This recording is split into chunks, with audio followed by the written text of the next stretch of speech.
Have you ever noticed how some people seem to have an invisible superpower that allows them to predict exactly how others will react in any situation, while you're constantly caught off guard by mood swings, unexpected betrayals, or explosive reactions? They always seem one step ahead, as if they have access to a secret manual on human behavior. Here's the truth that will change how you view all social interaction. People are not unpredictable. In fact, we are absurdly patterned creatures who repeat the same behaviors, the same fears, the same defensive reactions in a constant loop. What you call complex personalities are actually simple behavioral formulas that can be decoded by anyone who knows what to look for, while you're wasting energy being surprised by drama that's actually completely predictable. There's a social elite who have turned reading people into an exact science. They know exactly which colleague will try to sabotage the meeting, which friend will be jealous of your success, and which person will explode under pressure, and they use these predictions to navigate social situations with a grace that seems almost magical. The difference isn't that they're naturally more intuitive. The difference is that they understand that human behavior works like a code that can be broken, patterns that can be mapped, and reactions that can be anticipated with surgical precision. What I'm going to show you today goes against the whole romantic notion that every person is unique and special. Get ready to discover why we're all far more predictable than we like to admit, why the body always gives the truth away before the mouth, and how to turn casual observation into a devastating strategic advantage. Most people believe that social interactions are unpredictable and chaotic, but this is one of the most costly illusions you can harbor. In fact, human behavior is surprisingly patterned and repetitive. If you observe any group long enough, you'll notice that the same dynamics relentlessly repeat themselves. There's always that one person who talks too much to mask insecurity, the one who agrees with everything to be accepted, the one who systematically objects just to get attention, and the one who remains strategically silent until the right moment. These aren't random behaviors. They're predictable psychological patterns that reveal each individual's unmet emotional needs. When you stop seeing these interactions as social chaos and start recognizing them as a game with specific rules, you gain a competitive advantage that most will never possess.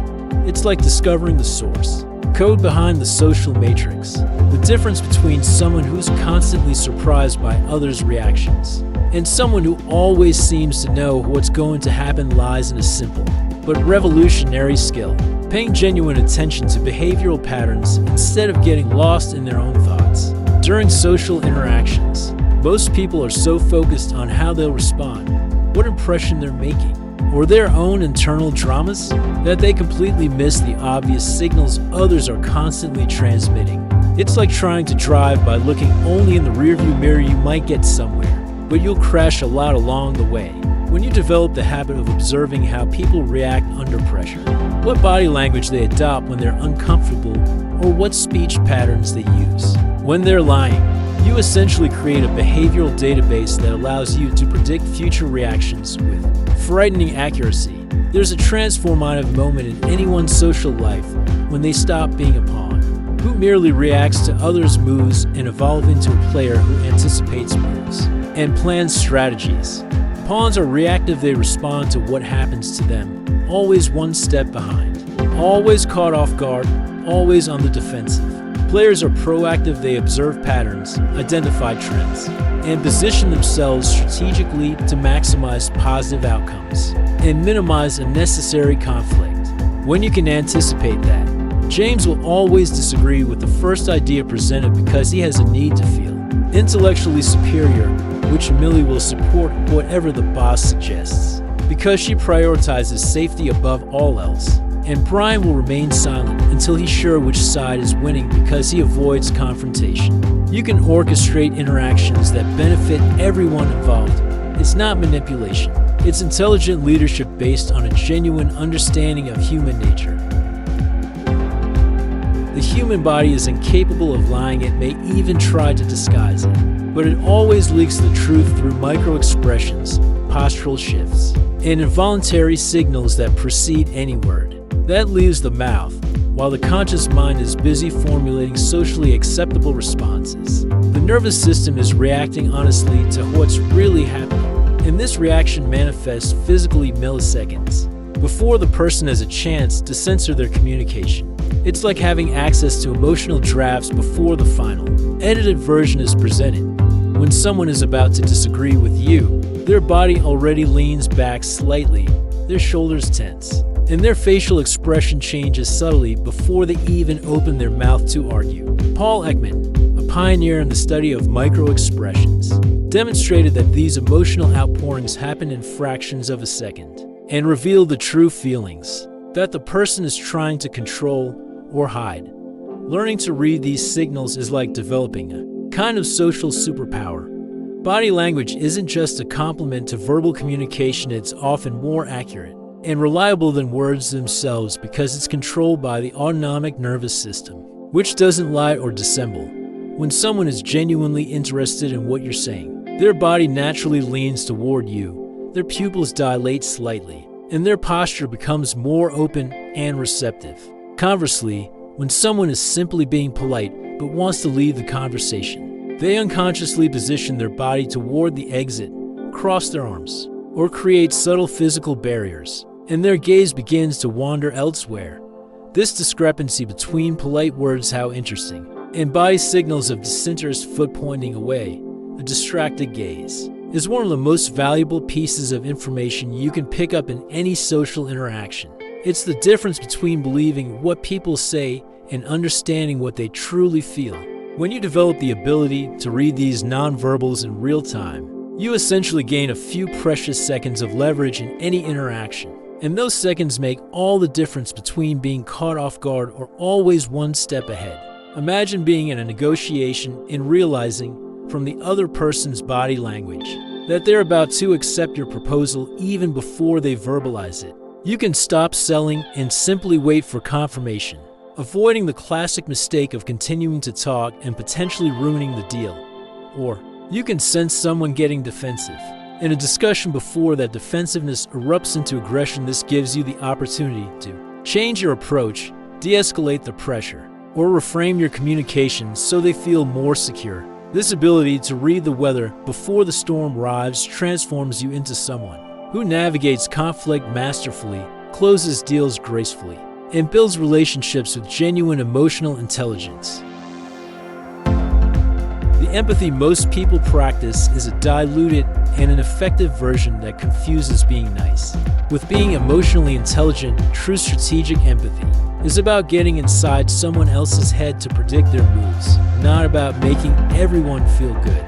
There's a world of difference between the cuddly empathy that leaves you vulnerable to manipulation and the tactical empathy that gives you a competitive edge in any social situation.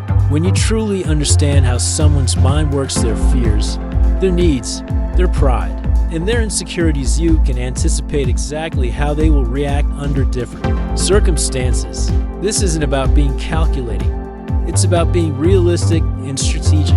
Sun Tzu said, "If you know the enemy and know yourself, you need not fear the outcome of 100 battles." The same principle applies to social interactions. When you truly understand the psychology of the people around you, you can navigate any situation with confidence. Knowing where a person will freeze or attack is like having an emotional map that allows you to avoid relational landmines or, when necessary, strategically activate them. Each person has specific triggers that make them lose their composure, as well as points of vulnerability that make them withdraw or become defensive. Someone who grew up feeling undervalued will react disproportionately to any suggestion of incompetence. Someone who prioritizes control will explode if their authority is questioned. Someone who fears abandonment will do anything to avoid conflict. When you identify these patterns, you'll never again be caught off guard by seemingly irrational reactions. You understand that they're not irrational, they're predictable responses to predictable triggers. This empowers you to consciously choose whether to diffuse the situation, avoiding triggers, or escalate the conflict, purposefully activating them, but always knowing exactly what you're doing and why. The difference between amateurs and professionals in the social arts lies in the level of calculation involved in each interaction. Amateurs act on impulse and hope.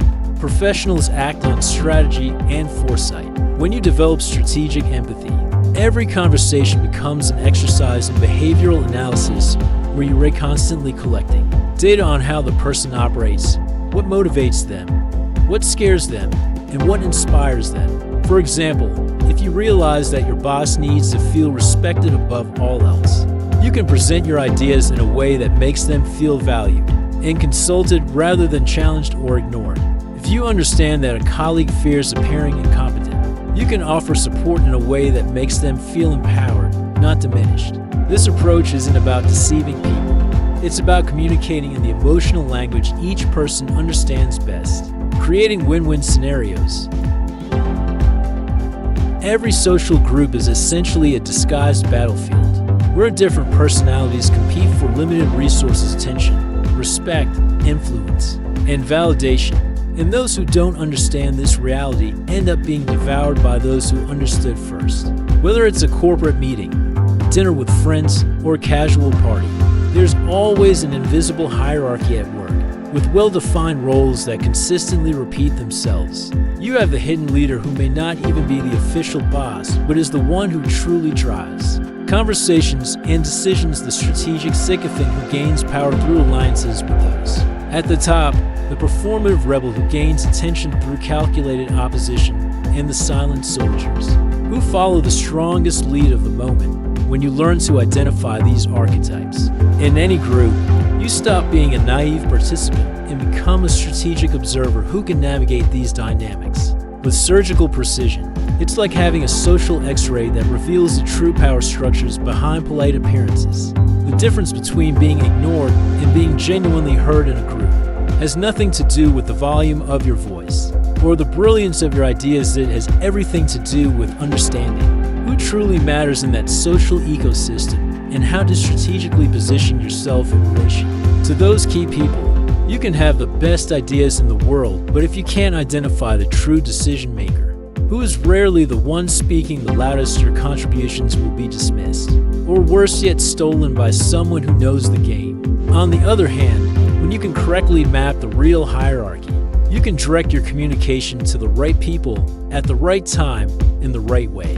It's fascinating to observe how the same idea can be rejected when presented by someone with no social status, but enthusiastically accepted when endorsed by someone with real influence in the group. This isn't an injustice. It's simply how human groups have functioned since the dawn of civilization. True power in any group dynamic isn't about being the loudest or most obviously dominant, but about developing the subtle skill of guiding the group where you want it without seeming like you're bossing it around. This requires a sophisticated understanding of how to plant ideas, how to make others feel important by adopting your suggestions, and how to create natural consensus rather than forcing compliance through explicit authority. When you master this art, you become the kind of person everyone instinctively respects, even if they can't quite explain why. You don't need to fight for attention because you naturally receive it. You don't need to compete for influence because you subtly wield it. You don't need to force leadership because you organically assume it.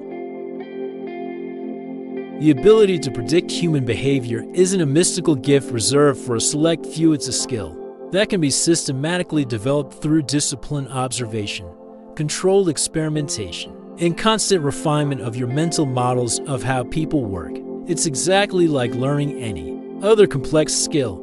You start by making a lot of mistakes, but each mistake teaches you something specific about human patterns you hadn't noticed before. The difference between those who develop this skill and those who remain socially blind lies in the discipline of treating each interaction as a data-gathering opportunity. When you predict that James will react a certain way in a meeting, and he does the exact opposite, instead of becoming frustrated, you become curious. What didn't I see? What important variable did I fail to consider? This scientific mindset applied to human relationships is what separates casual observers from true students of human nature. The more you deliberately invest in paying attention to behavioral details today, the more automatic and accurate your social reading ability will become in the future. It's like developing a muscle that grows stronger and more responsive with consistent use. At first, you need to consciously remember to observe body language, tone of voice, speech patterns, and contextual cues. But with enough practice, these readings become unconscious and instantaneous. Like driving a car or riding a bike, you begin to pick up on subtleties that previously went unnoticed. The micro-hesitation before someone lies. The almost imperceptible shift in posture when a person becomes uncomfortable.